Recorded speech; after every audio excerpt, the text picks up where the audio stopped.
was my passionate area. Sri Lankan entrepreneurs see global market as just large populations, but with no revenue. I think it's ambition.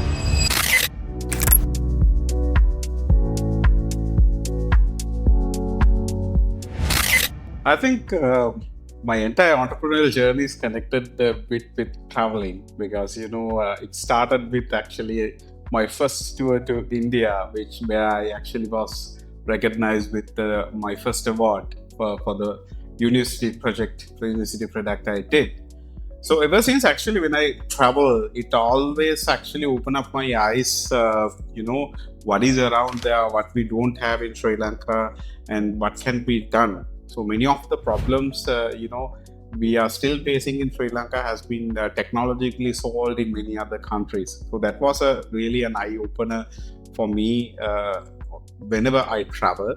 And also that again aligns with the entrepreneurial thinking that I always have, that innovation does not necessarily comes from the scratch, but it's actually connecting the great ideas with the day-to-day problems, needs faced by people. So when traveling, that actually inspires us a lot to see problems in Sri Lanka as opportunities, and actually moving our thinking to progressively make innovations towards solving them. Yeah, I actually obsessed with solving this accessibility to digital technologies through local languages. That was my passionate area ever since I was in the university. Bridging Sinhala language into digital, and that was actually always pushing me to find out solutions to give the technology accessibility in our own languages, mother tongue, Sinhala and Tamil. And that's how actually I came up with the idea to solve this Sinhala reading problem on mobile devices with my university project, Zen browser, and then actually Sinhala writing capability, the problem which I actually addressed through Helakuru. And later on actually I expanded it to giving more and more accessibilities into other digital services as well, like digital finance through HelaPay, digital mobility through HelaGo. Likewise, that was actually what drive me to find out solutions from the very beginning. In any entrepreneurial journey, the hardest part is actually the first few years. So in our case, actually, we had enough users, but with no revenue, because Helakuru was introduced as a solution for this language problem, so that actually it went viral, went through word of mouth, and people started to use it. But there were very less opportunities for us to monetize it through a sustainable business model. So that was actually the hardest part we faced. About 4 years we had to spend without generating a single revenue from Helakuru. But we kept on actually adding value. We kept on actually solving more and more problems for the same audience. And that resulted ultimately to come up with a business model, which is actually the freemium we brought out, which we offer the basic services free of charge, and value-added services for a premium, and that actually worked out well. Of course, highly digitalized countries like Singapore completely changed my vision about what is possible through technology. Because when I visit there for the very first time, I observed that how well everything is actually integrated into their day-to-day activities, how technological solutions are making people's life easier, whether it is government services, whether it is transport, whether it is actually financial services. Everything is seamlessly integrated into a single ecosystem. That's actually again inspired me for my idea of evolving Helakuru, beyond the keyboard app into a ecosystem or a super app. So that's actually very much inspired by the Singapore's journey. And also when I visit Japan and China, the WeChat model worked in China, which is integrating with the daily lives of their population, their citizens. Those are actually inspired me a lot. to get ideas, to get inspiration for our product journeys as well. Yeah, normally most of the time Sri Lankan entrepreneurs see global market as just large populations. But in my case, I see them mostly as different levels of problems that actually we have to perceive, and then different level of delivery that we have to provide for the global markets. Because from a country to country, the problems that the people are facing and the expectations that they are having are different. So that it's actually a matter of we, elevating our delivery to meet that expectations if we are to expand to that global markets. I think the biggest problem was actually the mindset. Technology was something that we can address, and the users was something that we can build. If we are solving the right problem for them, we can build the users as well. But in terms of mindset, it was really hard for us to break this mindset of free software, right? If it is in Sri Lanka, most of the time people perceive software as free, right? They don't necessarily pay and use software. So that mindset was actually a very crucial barrier for us to sustain as a business, right? For a product to be successful, it has to actually make a social impact as well as it has to be financially sustainable. For this financial sustainability, it matters a lot, but we actually worked very hard to build the trust of our users, to convince them that this actually adds value to their life and this actually makes their lives easier, so that by building that trust, we could finally address that problem of mindset. And today, people, about 40% of our people are happily using our paid version of Helakuru, while the others are actually, we are facilitating them free of charge. I think if a technological product to be successful, it actually should seamlessly integrate with people's life, right? It does not have to feel like they are using a different tool or kind of that, but it should actually inherently facilitate what their needs. So for that, we always actually choose simplicity over complexity. So we make sure to build our products as simple as possible, in the language that the people understand, the mother tongues, Sinhala and Tamil, and also to simplify it for local user behaviors. Now, what have we realized is, Sri Lankan users, especially the non-tech savvy users, have different behaviors than the tech savvy users. So if you are actually giving them only one user experience for all the users, they might be actually having difficulties to adapt to it fast. But our approach is, we are offering a personalized tailor-made approach, which is very simplified to a level that is self-understandable for them, so that we have been able to grow the adoption for our products and services in a much more higher rate. And as a result, right now, Helakuru is actually used by millions of people. I think taking the decision to not go for a job and continue my own journey as an entrepreneur was actually the riskiest decision I ever made, because I was graduated from University of Moratuwa. So like in all the university undergraduates, I was even offered a job before I passed out from the university. So it was actually a very hard time for me to decide whether I continue my journey as an entrepreneur, building my own products, or to follow the same traditional path of joining another company and doing a job.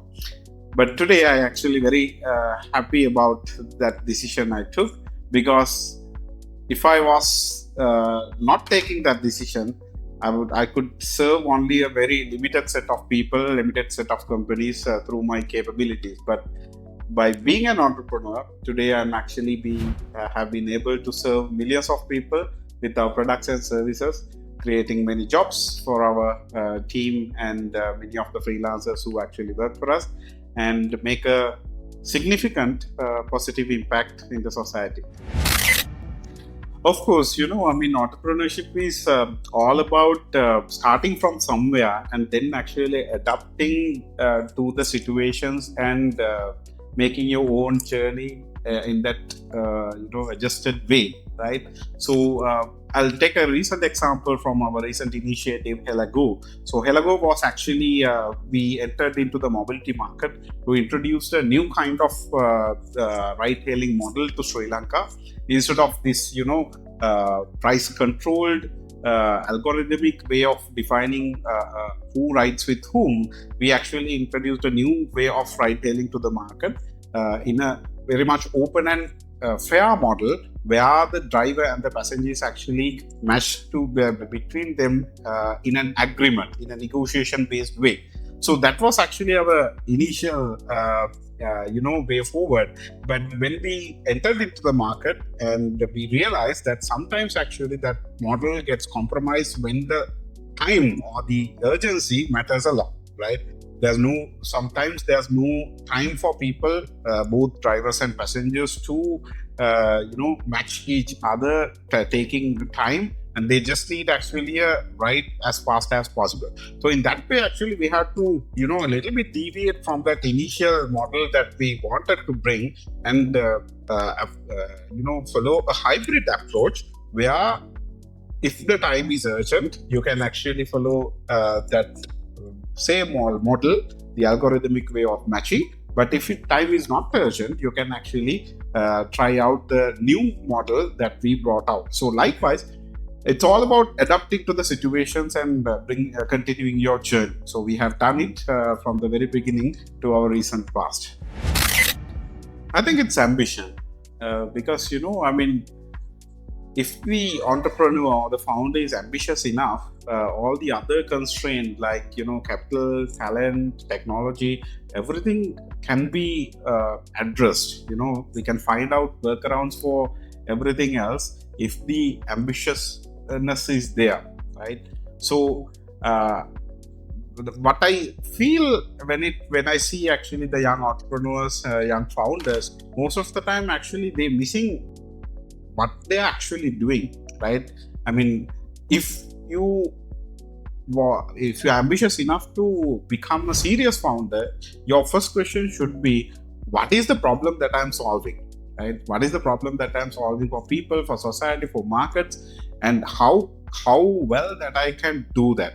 So if you focus on that in an ambitious way, you can find workarounds for all the other matters, the capital, the technology, the talent, everything, right? So ambition is actually the key.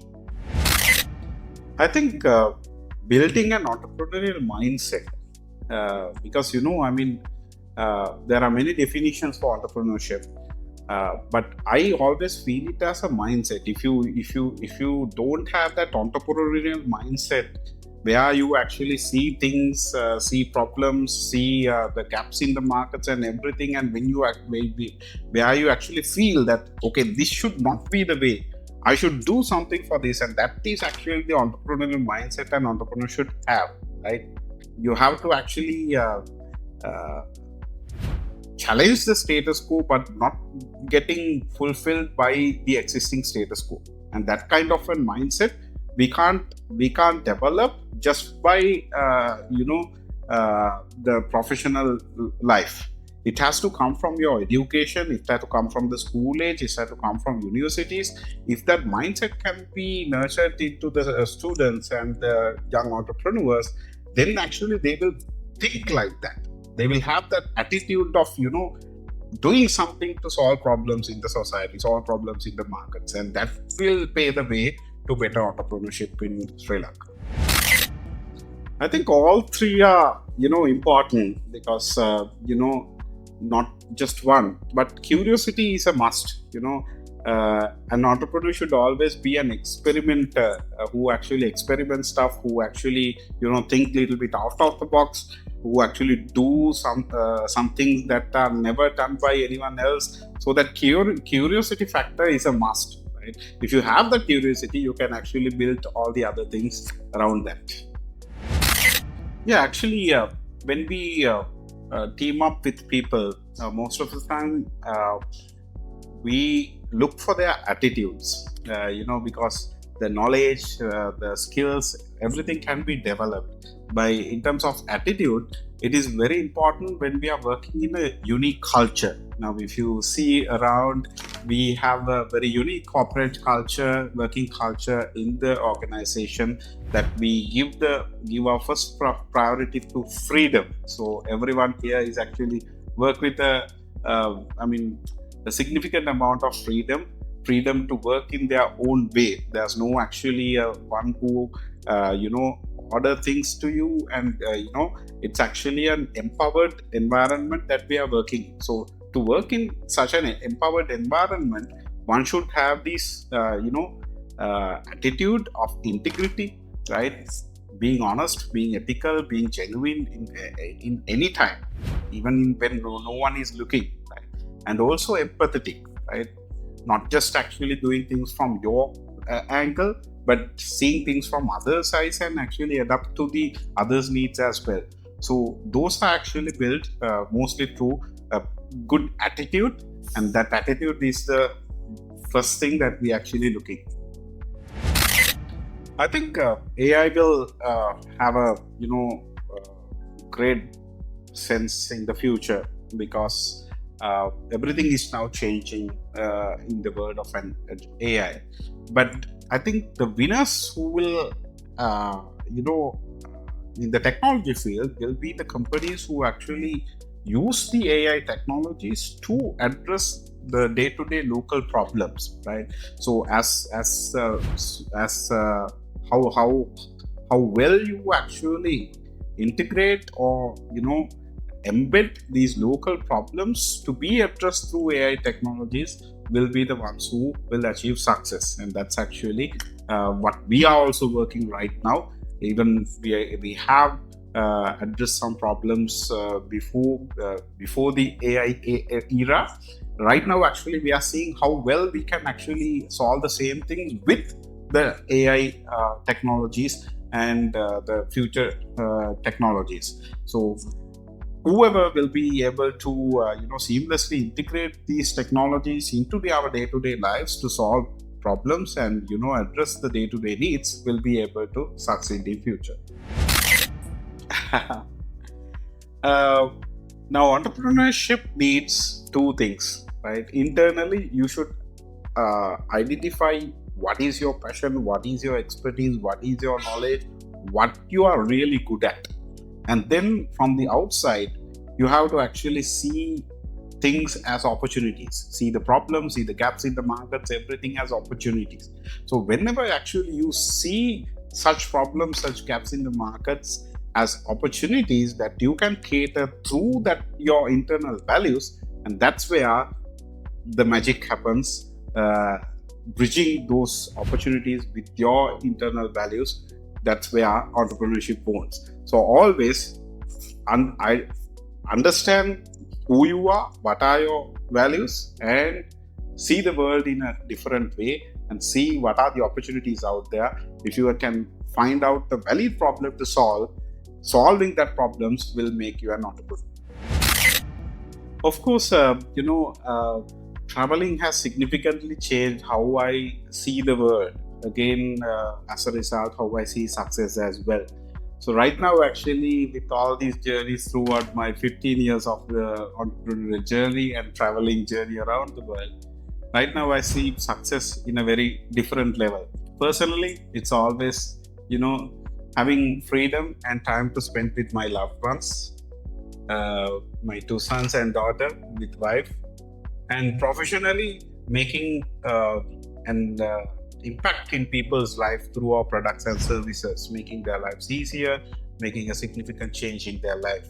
And ultimately, it's all about, as a person, success means, before we pass out from this world, we have to make a significant positive impact to the world. And sometimes we will be remembered not about anything that we did, but actually what is the impact we did to the world with our existence.